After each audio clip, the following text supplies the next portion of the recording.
Happy New Year, everyone! Welcome back to Wealth for You. Let me ask you something. Why is it that every year some Singaporeans look more stressed, but a few quietly get richer and calmer at the same time? They don't chase hot stocks. They don't panic when markets drop. They don't keep asking, is it too late?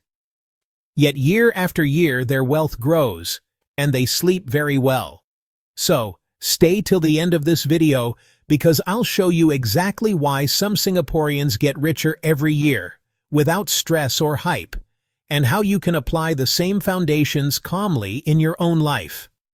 If you appreciate clear, grounded money conversations for Singaporeans, please like this video and subscribe to Wealth for You. It really helps the channel grow and lets me keep sharing practical insights like this. Quick disclaimer. Just a quick note before we begin. This video is for education and sharing only, not financial advice. Everyone's situation is different, so always do your own due diligence or speak to a licensed professional before making financial decisions. All right, let's begin. Chapter 1. The Quiet Difference. It's not that they're smarter. It's not that they earn more. The real difference is this. They don't build wealth around excitement. They build it around behavior. Most people focus on this year's market, this year's opportunity, this year's fear or hype, and that's where stress comes from. But the Singaporeans who quietly get richer think in years and decades. They design their money so they don't have to react. When headlines turn noisy, when markets feel uncomfortable, when everyone else seems to be doing something urgent, they ask calmer, more practical questions. Will this still work in a bad year?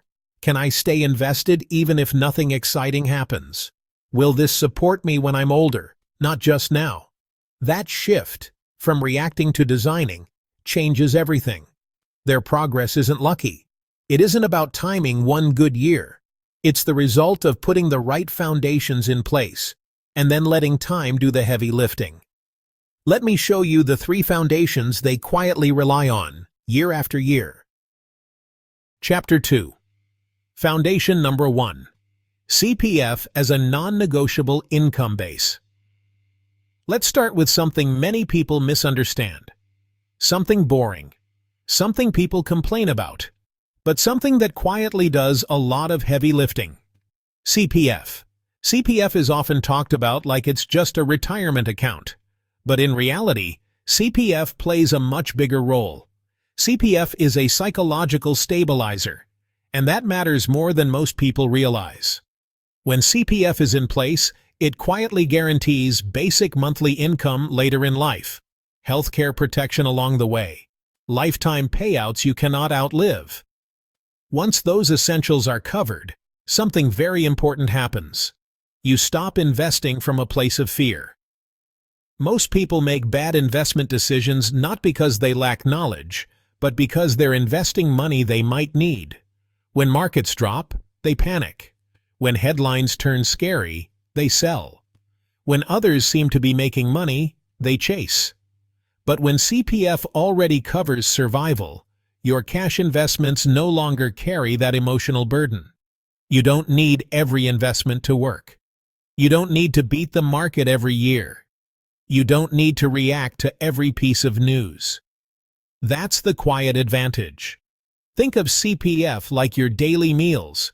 Rice, vegetables, simple food. Not exciting, not something you show off, but it keeps you full. It keeps you steady. It keeps you thinking clearly. Your cash investments, stocks, ETFs, REITs, that's where the flavor comes in.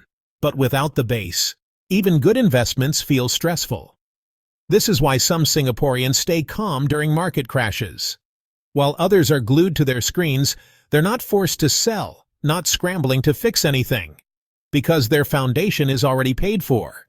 CPF doesn't make you rich overnight. It gives you something more valuable, the ability to stay patient when others can't. And over years and decades, that patience compounds. Chapter 3. Foundation number 2. Dividend income for flexibility, not ego. Once CPF takes care of the basics, the question changes. It's no longer, how do I grow my money faster? It becomes, how do I make my life feel lighter? This is where dividend income plays a very different role from what most people think. Dividends are not about showing off yields. They're not about screenshots. They're not about chasing the biggest percentage. Dividend income is about options, and more importantly, calm. When markets fall, a growth stock can be down 20 or 30%. That's when panic usually starts. But a solid dividend payer might still do one simple thing: deposit cash into your account. That small, boring action has a powerful psychological effect.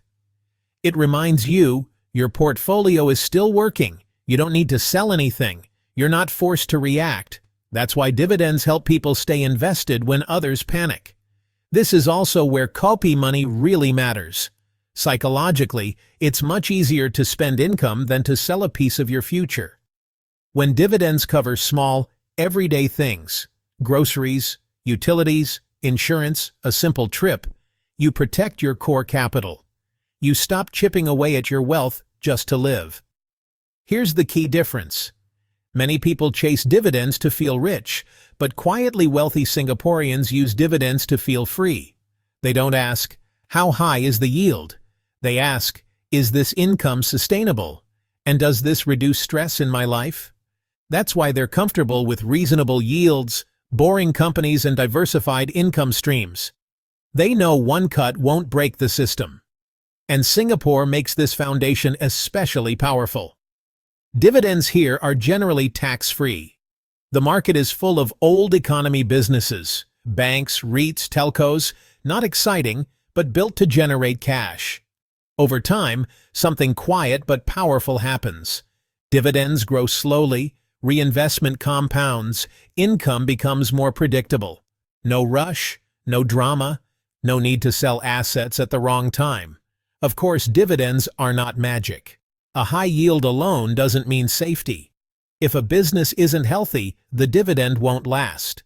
That's why quietly wealthy investors don't chase numbers. They look for businesses that can keep paying year after year.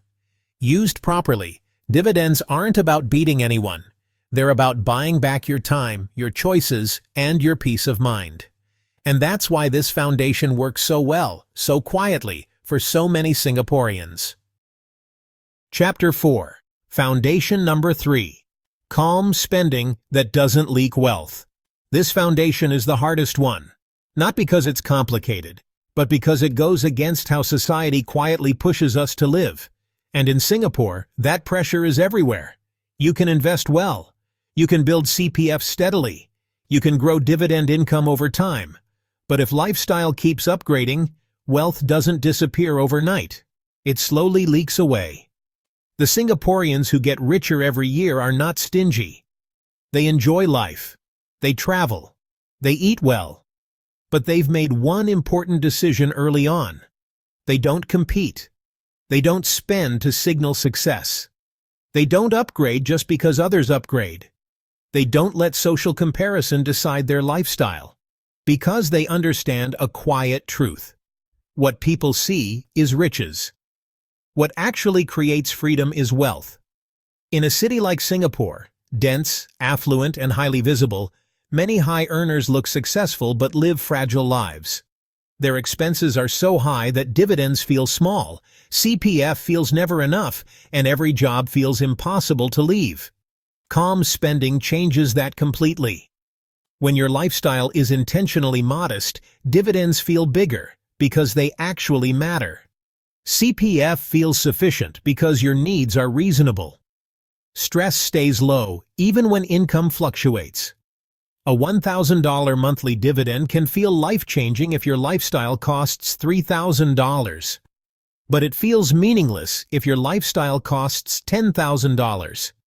This is the leverage most people miss. Calm spending doesn't just save money. It gives your investments time. You don't need to sell assets at the wrong moment. You don't need to liquidate long-term plans for short-term wants. You gain a margin of safety when life doesn't go perfectly. And in Singapore, this doesn't mean deprivation. We already have reliable public transport, safe neighborhoods, parks, hawker food, and simple pleasures. A very high quality of life is possible without luxury-level spending, if you can ignore the noise. This is why many quietly wealthy Singaporeans live in HDBs, older condos, simple neighborhoods. They're not behind. They've simply chosen enough over more. And that choice protects everything else. CPF becomes the floor, dividends become the ceiling, calm spending becomes the walls, holding the whole structure together. That's how wealth compounds quietly, not just in your portfolio, but in your life. Chapter 5. Why this works, year after year. When you put these three foundations together, something important happens. Not excitement, not acceleration, stability. CPF gives you a floor. You're not investing to survive. Dividends give you flexibility. You're not forced to sell. Calm spending gives you time. Nothing quietly leaks away. Together, they don't form a clever strategy. They form a system. And systems behave very differently from tactics.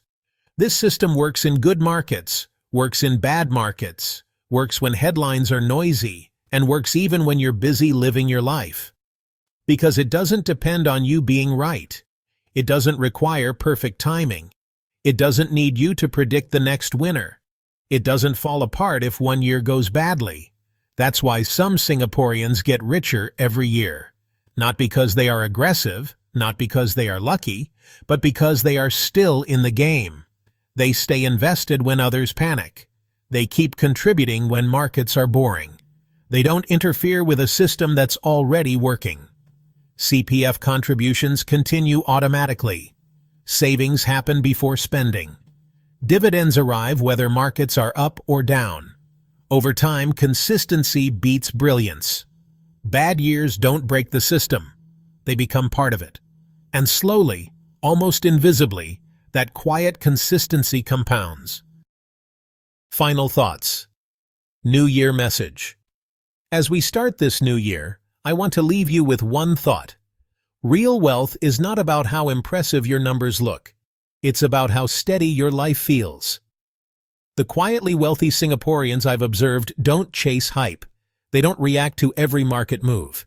They don't measure success by what others can see. They build foundations. So for 2026, don't ask, what will go up next? Ask instead, what can quietly support me? Year after year.